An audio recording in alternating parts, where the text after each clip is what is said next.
if that name Ellwood rings a bell with anybody in this area, there's good reason. He was here in Miami in 1943 with the English cadets, and he was along with the 17th course. The 17th course, I think that would be. Well, Ken Ellwood, it's good to welcome you here from England tonight. And what brings you to America in the good old summertime? Well, I got a clinical fellowship with the Eastman Dental Dispensary in Rochester. You see, now I'm a qualified dental surgeon, and when I got this chance, I jumped at it to see the United States again.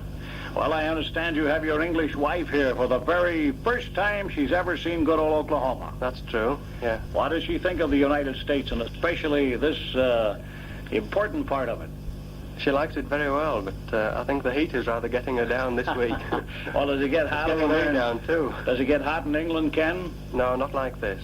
Well, now tell me this, Ken, while you were here and were training with Louis Stone and some of these fine instructors in radio and all during the war, did you ever get a chance to see any American sports? Well, we played a little out at the Spartan with some of the American cadets. Well, you played baseball, softball, and so on? That's right. Well, now, how about in England, Ken? Do they play a lot of softball, baseball? No, very rare. Well, what's your top sport over there? Soccer, I think. Well, you mean to tell me even the little kids get out and play soccer in the streets? Yes, they do. They play in the back streets, even in the biggest industrial towns. Well, now, what about this town of Yorkshire? What's the population there? Leeds, it's about 600,000. It's a big woolen industry. Oh, Leeds is the town, but it's in Yorkshire. Yes. Well, now, how big an amphitheater do you have there for your national game? Well, the soccer game will hold about 70,000, I think. 70,000? And the rugby league, which is a sort of a secondary game, but it's very popular in the north of England, they will hold about 50,000. That's well, in the how same about town. The dentists that go to school there in Leeds? Do they get out every once in a while, Ken, and see these big rugby games and soccer games? Some of them swear by rugby league, and some of them like to see the soccer game. Well, now, what have you done yourself in high school and in college in England? I mean, as far as sports, have you participated at all? I played cricket and at school, and I have played soccer. I won't say I'm very good at either game. Well, now, what does a man do when he plays cricket? Well, it's very difficult to explain. It's rather a slow game. Well, that means a man take a croquet mallet in his hand, or just what? No, it's 3 wickets stuck in the ground, and the bowler is pitching to the wickets. He tries to knock them down. The batsman is trying to prevent him with a bat, which is rather broader than a baseball bat. Oh, I see. Now, the ball comes down the pitch. Instead of coming directly onto the bat as in baseball, it's got to strike the ground first. Therefore, the bowler can spin the ball from the ground, which makes it more difficult for the batsman. I see. And that's the way to go at it. The batsman's got to strike the ball and then try and get runs. Well, now, Mr. Ken Ellwood, of all the sports you've seen around the world, baseball, softball, rugby, cricket, football, and so on, what would you list as the most exciting and spine-tingling sport of them all, so far as you're concerned? Well, I think rugby football, as it's played at home. And I have seen games here which have been equally exciting. But in football, of course? Yes, when you see the wingman getting the ball, dashing down the line for a try. Well, they really go at it with a lot of speed and enthusiasm and power, do they? Yes, it's very fast. They don't wear any padding or anything, just light shorts and vest and special running boots, which they use for kicking too, you see. Well, how often do they get a man knocked cuckoo with no pads and so on? Well, pretty often. It's quite a rough game. Uh-huh. The wingmen and the centre three-quarters, they're the fastest men in the game. They can do 100 yards in 10 seconds usually. Good gracious alive. It's a pretty fast game. Well, did you attend Northeastern A&M college football games while you were here in training, Mr. Ellwood? No, I didn't, I'm afraid. I didn't get to see any football? No, I haven't had time to see any really big matches. Oh, is that right? Well, how long were you in the States when you were over here as an English cadet? Well, I came in August 43 and I left in February 44. Oh, I see. Well, I bet you've been very, very happy to go around as a guide, pointing out various things to this lovely English wife of yours. Oh, yeah. And taking her all over the West, huh? Well, I've seen quite a lot of the West, which I didn't see before. We just visited Denver in 43.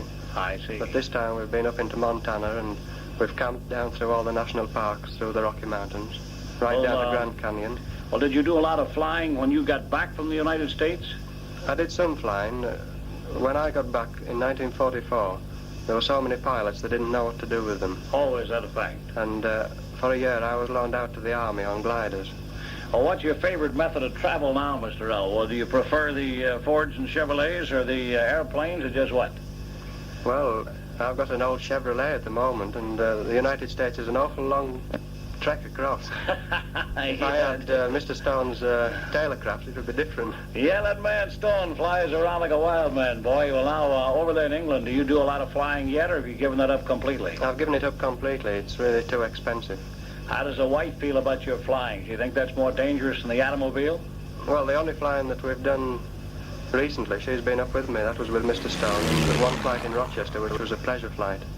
Well, how long do you plan to be in the United States now, Mr. Ellwood? Well, this is our vacation, really. I finished the course in children's dentistry at Rochester, and now I'm going home at the end of this month on the Queen Mary.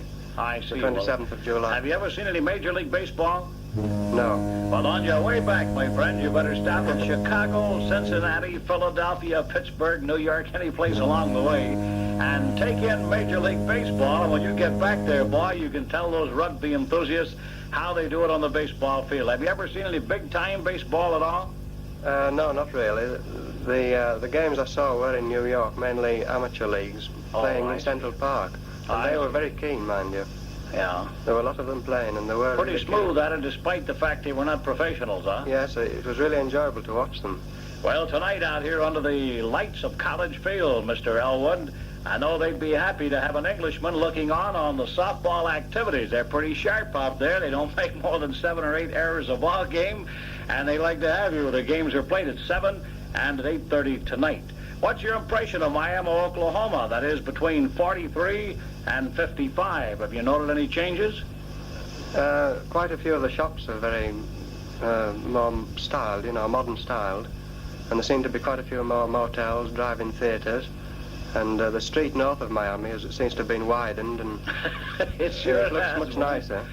I enjoyed myself in Miami, and it was really a big ambition to get back here once I got back to the United States. Well, they are warm-hearted people out here, aren't they? Very, yes, we had a good time. Well, you're a very observing gentleman, Mr. Ellwood, to note that wider highway and the new fronts on these shops and all. And it's good to have you here at the microphone tonight. Fans, you've been listening to Ken Ellwood from Yorkshire, England. He just finished college work in Leeds, England, and he's getting ready to go back after this vacation in the good old United States and get busy grinding and working on those teeth over in England. But it's been good to have him here tonight. Now, this is Russ Martin reminding sport fans everywhere, when the one great scorer comes to mark against your name, he'll write not that you won or that you lost, but how you played the game.